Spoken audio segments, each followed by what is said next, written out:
Assalamualaikum warahmatullahi wabarakatuh. Alhamdulillahirabbil alamin. Alhamdulillahi wala ilaha illallah.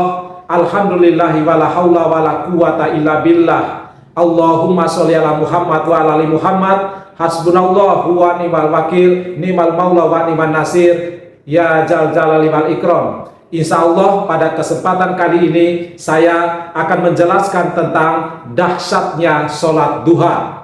Selamat menyimak dan semoga bermanfaat. Saudara-saudaraku yang baik hati, pertama-tama saya akan menyampaikan tentang definisi atau pengertian dari sholat duha. Sholat secara etimologi berarti doa, sedangkan menurut istilah fikih, sholat adalah ucapan dan perbuatan yang diawali dengan takbiratul ihram dan diakhiri dengan salam, disertai dengan niat dan memenuhi syarat-syarat tertentu.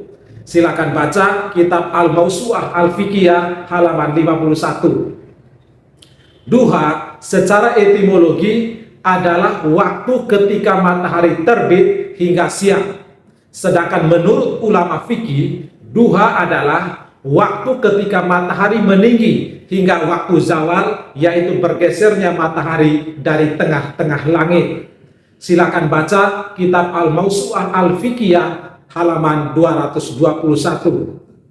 Saudara-saudaraku yang baik hati, selanjutnya tentang dalil nakli yang menganjurkan untuk melaksanakan sholat duha. Dalil nakli yang pertama adalah hadis dari Aisyah radhiyallahu anha, di mana ia berkata bahwa yang artinya Rasulullah Shallallahu Alaihi Wasallam sholat duha sebanyak 4 rakaat dan menambah seperti yang dikehendaki oleh Allah. Hadis riwayat Muslim nomor 719. Dalil yang kedua dari Aisyah radhiyallahu anha yang ditanya, yang artinya apakah Rasulullah Shallallahu Alaihi Wasallam sering melakukan sholat duha? Ia menjawab, tidak, kecuali apabila beliau pulang dari safarnya. Hadis riwayat Muslim nomor 717. Dalil yang ketiga dari Aisyah radhiyallahu anha disebutkan yang artinya, aku tidak melihat Rasulullah Shallallahu Alaihi Wasallam melakukan sholat duha dengan tetap rutin, tetapi sungguh aku melakukannya dengan tetap rutin. Hadis riwayat Bukhari nomor 1128. Saudara-saudaraku yang baik hati, lalu apa hukum sholat duha? Hukum sholat duha adalah sunnah menurut jumhur ulama atau kebanyakan ulama. Ulama Malikiyah dan Syafi'iyah menyatakan bahwa hukumnya adalah sunnah muakkad atau sunnah yang sangat dianjurkan. Silakan baca kitab Al-Mawsu'ah Al-Fiqhiyah halaman 222. Saudara-saudaraku yang baik hati, kemudian kapan waktu pelaksanaan sholat duha? Sholat duha dimulai dari waktu matahari meninggi hingga mendekati waktu zawal, yaitu matahari bergeser ke barat. Silakan baca kitab Sahih Fikih Sunnah halaman 425. Syekh Muhammad bin Shalih Al-Utsaimin menjelaskan bahwa waktunya adalah mulai dari matahari setinggi tombak, dilihat dengan pandangan mata atau secara kasat mata, hingga mendekati waktu zawal. Lalu beliau jelaskan bahwa waktunya dimulai kira-kira 20 menit setelah matahari terbit hingga 10 atau 5 menit sebelum matahari bergeser ke barat. Silakan baca kitab Syarah Al-Arba'in An-Nawawiyah halaman 289. Sedangkan Al-Lajnah Ad-Daimah atau Komisi Fatwa di Saudi Arabia menjelaskan bahwa waktu awal sholat duha adalah sekitar 15 menit setelah matahari terbit. Jadi pertanyaannya adalah, kapankah waktu sholat duha yang lebih utama?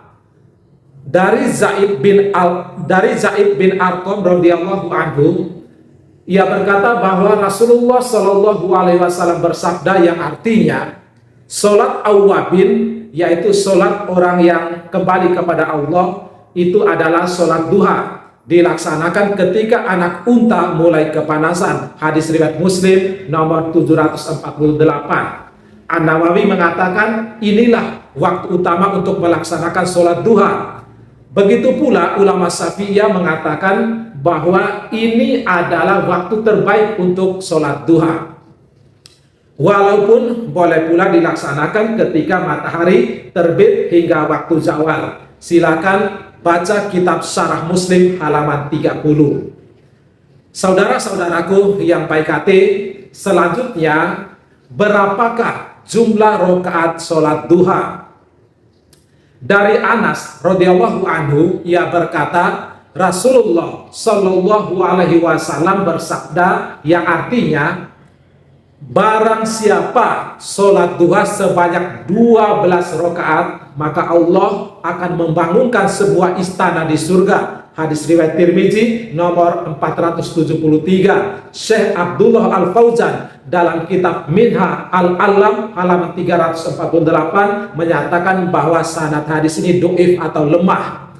Dalam hadis yang lain disebutkan yang artinya dari Aisyah radhiyallahu anha, ia berkata yang artinya, Rasulullah Shallallahu alaihi wasallam masuk ke rumahku, kemudian beliau sholat duha 8 rakaat. Hadis riwayat Ibnu Hibban nomor 272. Syekh Abdullah Al-Fauzan dalam kitab Minha Al-Alam halaman 348 sampai 349 menyatakan bahwa sanad hadis ini dhaif atau lemah. Jumlah rakaat sholat duha minimalnya 2 rakaat, sedangkan maksimalnya adalah tanpa batas. Ini menurut pendapat yang paling kuat. Silakan baca kitab Syarah Al-Arba'in An-Nawawiyah halaman 289. Jadi boleh kita melaksanakan sholat duha hanya 2 rakaat, boleh 4 rakaat, dan seterusnya, asalkan jumlah rakaatnya itu genap, tidak boleh ganjil. Namun jika kita ingin melaksanakan lebih dari 2 rakaat, maka sholat duha tersebut dilakukan dengan setiap 2 rakaat sekali salam. Saudara-saudaraku yang baik hati, lalu bolehkah kita melaksanakan sholat duha itu secara berjamaah? Mayoritas ulama berpendapat bahwa sholat sunnah boleh dilakukan secara berjamaah ataupun secara sendirian atau munfarid, karena Nabi Muhammad SAW pernah melakukan 2 cara ini. Namun yang paling sering dilakukan adalah secara sendirian atau munfarid. Perlu diketahui bahwa Nabi SAW pernah melakukan sholat bersama Huzaifah, juga sholat duha bersama Anas dan juga ibunya dan seorang anak yatim. Beliau juga pernah mengimami para sahabat di rumah Itban bin Malik. Beliau pun pernah melaksanakan sholat bersama Ibnu Abbas. Silakan baca kitab Al-Mawsu'ah Al-Fiqhiyah nomor 9677. Saudara-saudaraku yang baik hati, kemudian bagaimanakah doa yang sahih setelah sholat duha? Dari Aisyah radhiyallahu anha, ia berkata bahwa Rasulullah Shallallahu alaihi wasallam selesai sholat duha, kemudian beliau mengucapkan doa Allahumma gfirli wa tub alayya innaka antat tawwabur rahim, yang artinya, ya Allah, ampunilah dosaku dan terimalah taubatku, sesungguhnya Engkau Maha penerima taubat dan Maha penerima taubat lagi Maha penyayang. Dan beliau membacanya itu sampai 100 kali. Hadis riwayat Bukhari di dalam kitab Al-Adab Al-Mufrad nomor 619. Syekh Al-Albani mengatakan bahwa hadis ini sanadnya sahih. Lalu bagaimana dengan doa yang sering kita dengar, Allahumma ilad duha adwa'u wal baha abaha'u wal jamal jamalu, dan seterusnya itu? Apakah ada dalilnya? Nah, doa tersebut disebutkan oleh Asy-Syarwani di dalam kitab Syarah Al-Minhaj, dan disebut juga oleh Ad-Dimyati di dalam kitab I'anatut Thalibin. Akan tetapi doa ini tidak dikatakan sebagai hadis. Saya pun belum menemukan di dalam berbagai kitab yang menyandarkan doa tersebut di atas sebagai hadis dari Nabi Muhammad SAW. Wallahu alam. Hal ini bersumber dari fatwa Mufti Markas Al-Fatawa Fatwa nomor 53488. Saudara-saudaraku yang baik hati, di akhir penyampaian saya kali ini, saya akan mengemukakan beberapa keutamaan dari sholat duha. Keutamaan sholat duha yang pertama yaitu mengganti sedekah dengan seluruh persendian. Dalilnya dari Abu Dzar, Nabi Muhammad Sallallahu Alaihi Wasallam bersabda yang artinya, pada pagi hari diharuskan bagi seluruh persendian di antara kalian untuk bersedekah. Setiap bacaan tasbih yaitu subhanallah bisa sebagai sedekah. Setiap bacaan tahmid yaitu alhamdulillah bisa sebagai sedekah. Setiap bacaan tahlil yaitu la ilaha illallah bisa sebagai sedekah. Dan setiap bacaan takbir yaitu Allahu Akbar juga bisa sebagai sedekah. Begitu pula amar ma'ruf yaitu mengajak kepada ketaatan, dan nahi mungkar yaitu melarang dari kemungkaran adalah sedekah. Ini semua bisa dicukupi atau diganti dengan melaksanakan sholat duha sebanyak 2 rakaat. Hadis riwayat Muslim nomor 720. Dalam hadis lainnya disebutkan dari Abu Buraidah, beliau mengatakan bahwa beliau pernah mendengar Rasulullah Shallallahu Alaihi Wasallam bersabda yang artinya manusia memiliki 360 persendian. Setiap persendian itu memiliki kewajiban untuk bersedekah. Para sahabat pun mengatakan, lalu siapa yang mampu bersedekah dengan seluruh persendiannya, wahai Rasulullah? Nabi Muhammad Shallallahu Alaihi Wasallam lantas mengatakan, menanam bekas ludah di masjid atau menyingkirkan gangguan dari jalanan. Jika engkau tidak mampu melakukan seperti itu, maka cukup lakukan sholat duha 2 rakaat. Hadis riwayat Ahmad nomor 354. Syekh Su'aib Al-Arnaud mengatakan bahwa sanad hadis ini sahih li ghairihi. Imam Nawawi rahimahullah mengatakan hadis dari Abu Dzar adalah dalil yang menunjukkan keutamaan yang sangat besar dari sholat duha dan menunjukkan kedudukannya yang mulia. Dan sholat duha bisa cukup dengan 2 rakaat. Silakan baca kitab Syarah Muslim halaman 234. Muhammad bin Ali Asy-Syaukani rahimahullah mengatakan, hadis dari Abu Dzar dan hadis dari Buraidah menunjukkan keutamaan yang luar biasa dan menunjukkan kedudukan yang mulia dari sholat duha. Hal ini pula yang menunjukkan semakin disyariatkannya sholat tersebut. 2 rakaat sholat duha sudah mencukupi atau sudah cukup atau sudah mencukupi dengan bersedekah untuk 360 persendian. Maka sepantasnya sholat ini dapat dikerjakan secara rutin atau terus menerus. Silakan baca kitab Nailul Autor halaman 77. Keutamaan sholat duha yang kedua yaitu akan dicukupi urusan di akhir siang. Dalilnya dari Nuaim bin Hamad Al-Ghatafani. Beliau mendengar Rasulullah Shallallahu Alaihi Wasallam bersabda yang artinya, Allah Ta'ala berfirman, wahai anak Adam, janganlah engkau tinggalkan 4 rakaat sholat di awal siang, di waktu duha maksudnya. Maka itu akan mencukupimu di akhir siang. Hadis riwayat Ahmad nomor 286, Abu Daud nomor 1289, At-Tirmidzi nomor 475, Ad-Darimi nomor 1451. Syekh Al-Albani dan Syekh Su'aib Al-Arnaud mengatakan bahwa sanad hadis ini sahih.